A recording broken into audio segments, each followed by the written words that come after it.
دلوقتي عاملين ايه؟ يا رب تكونوا بخير. دلوقتي يا حبايب قلبي انا طبعا كنت في الاهرامات وبصور لكم منظر. طبعا انا دلوقتي خارج الاهرامات في مصر.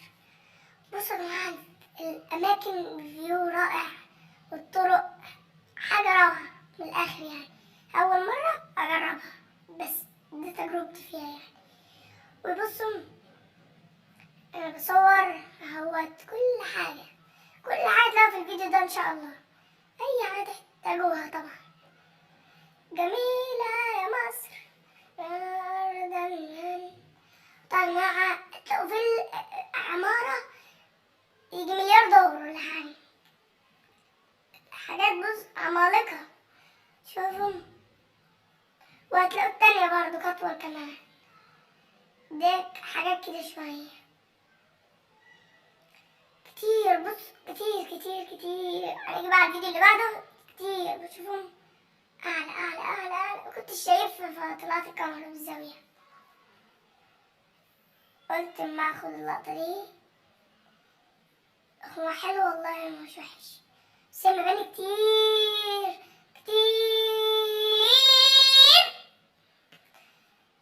طبعا. مبنى 2 التالت الرابع خامس 10 مليون 2 مليون. بصوا بسم الله ما شاء الله والله حلوين. ستار طبعا حلو. كان قدامي ده اللي هو الابيض في ازاز وده معايا في العربية. دي برضك كنيسة ولا مسجد يعني. وصورت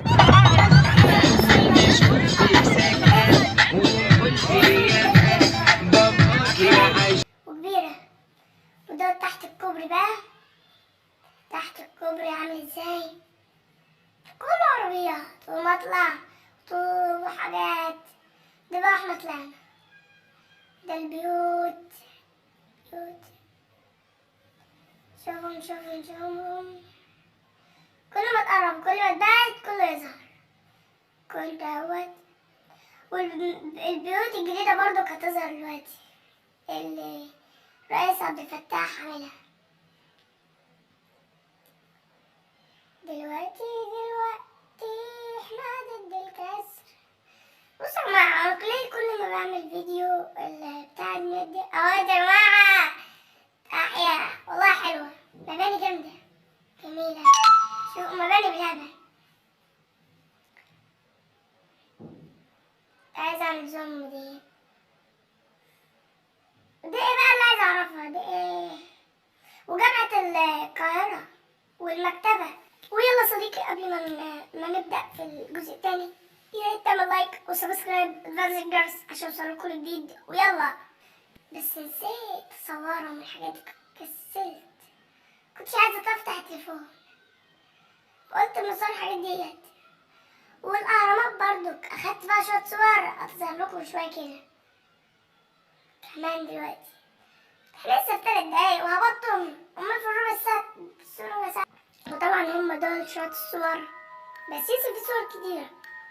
صور الأهرامات أنا مش هعرضها دلوقتي بس ده صور السينما طبعا. وده قدام المتحف المصري. وديت برضو جواها مع المية.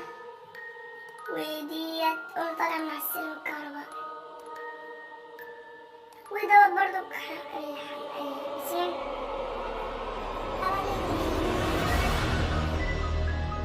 بس اللي عجبتني قوي الطرق حلوة والله قوي. بس لو حكي مش الطرق اللي عندنا نازلة واللي فوق طالعة. طلع ايدك ليمين الطرق اهيت.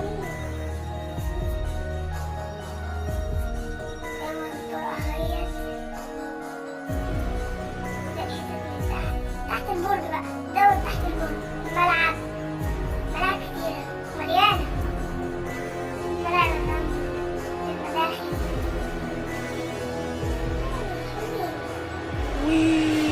كده. بصوا انا حضر في زي المنزل زي الملف. هو الملف بالظبط شكله روعة بقى. شوفوا كبير قد ايه. كبير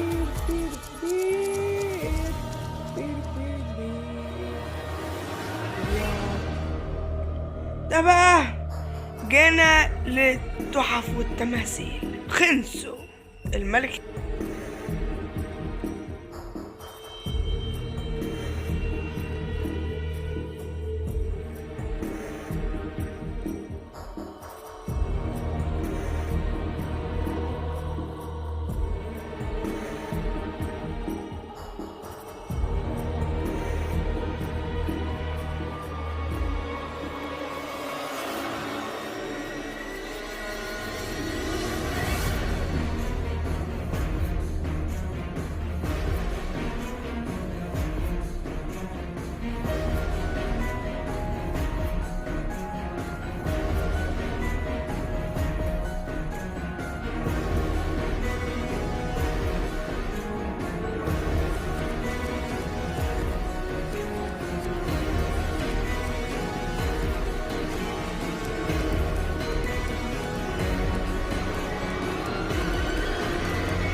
هذه طبعا الزوجة الإلهية.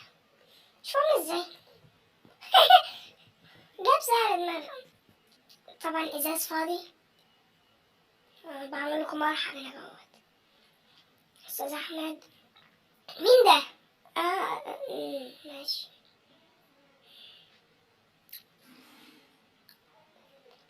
نابليون بونابرت.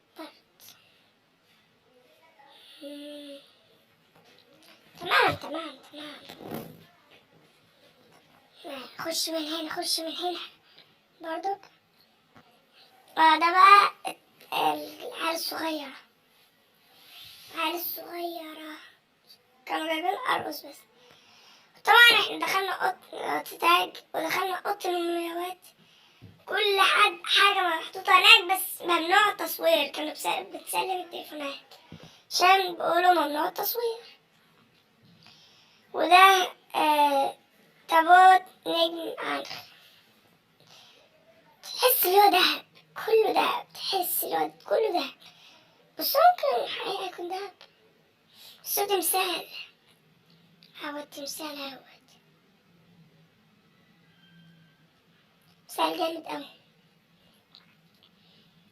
نيجي على الحاجات الاستساس. ده ادوات الانسان كان بيقيس بقى الاراضي الايه الزراعيه. لو كل واحد عندنا نبات الكتان اهو اللي احنا بنقول عليه منها بنقول ايه عشان اهو نبات الكتان ده اللي كان بيطلع منه الايه الملابس. ماشي يا شباب؟ فهمنا؟ طيب.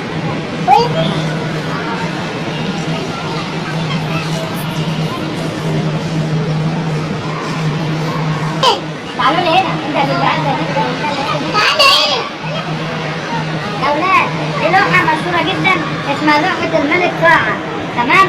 اللوحة ديت ماشي ملك قاعة. اللوحة ديت دي مقبرة ملكية معمول عليها اللي هو الإله بتاعهم اللي هو الإله الأخر. ماشي؟ هو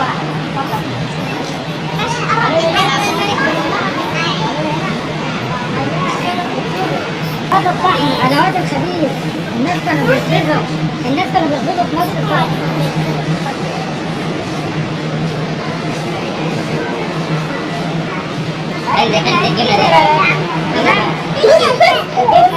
ده كله بيت حمدان وبعدين بقى عايش اهو.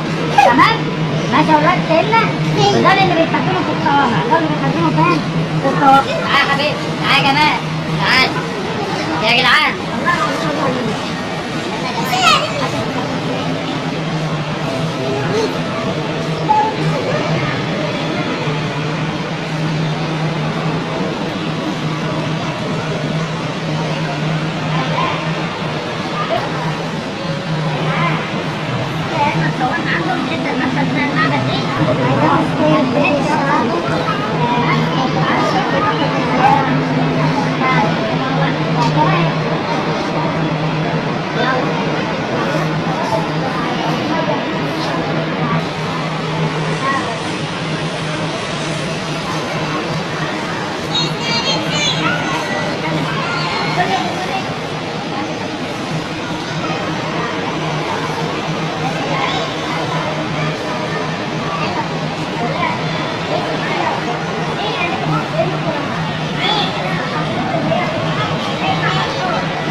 موضوع اسمه الهلال كحول. رمز للعلم، رمز للعلم، فكرة واحدة. تمام؟ طيب دوت مين بقى؟ خد بالك من حاجة الكاتب اللي بيقعد يكتب.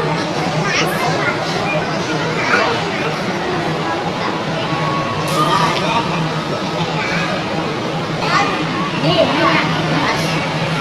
عارفة الأستاذة خالد قاسم؟ خلي بالك. ها؟ عايز ايه؟ عايزة نشاور لي. تعالى لي كده تحت لي. تعالى لي بس انت هنا. حطيت التليفون.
تمام؟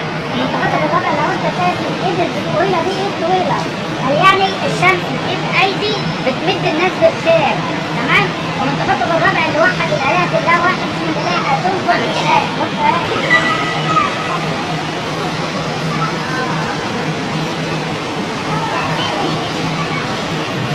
ويا صديقي ما تنساش تعمل لايك وسبسكرايب وتفعل زر الجرس عشان يوصلك كل جديد. يلا كمل.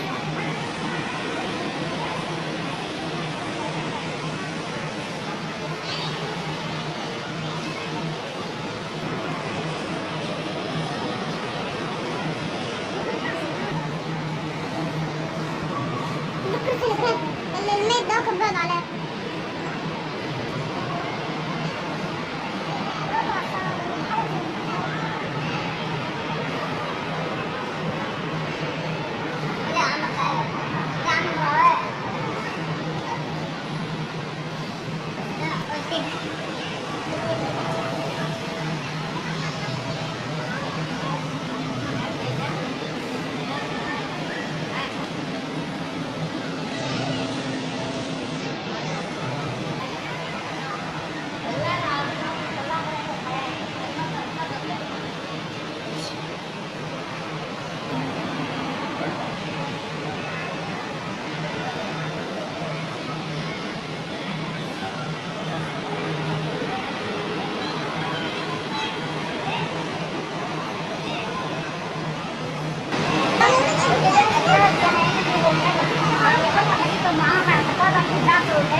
طبعا يا اخواتي لو وصلت لحد هنا طبعا عشان تعرفوا انا رحت البانوراما حرب 1973 يا جماعة. حرب البانوراما حرب اللي هي بتاع حرب اكتوبر.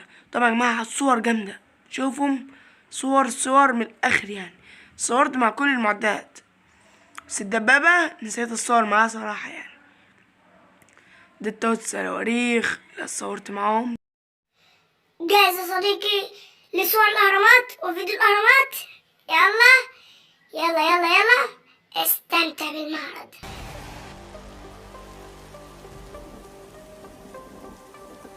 وطبعا اخواتي دوت لحد كده الأهرامات. وطبعا الناس اللي بتقول رغاية كتير تقول الأهرامات نيلة السعودية. أهرامات مين اخويا اللي نيلة السعودية؟ أهرامات في مصر موجودة زي ما هي. ويلا نروح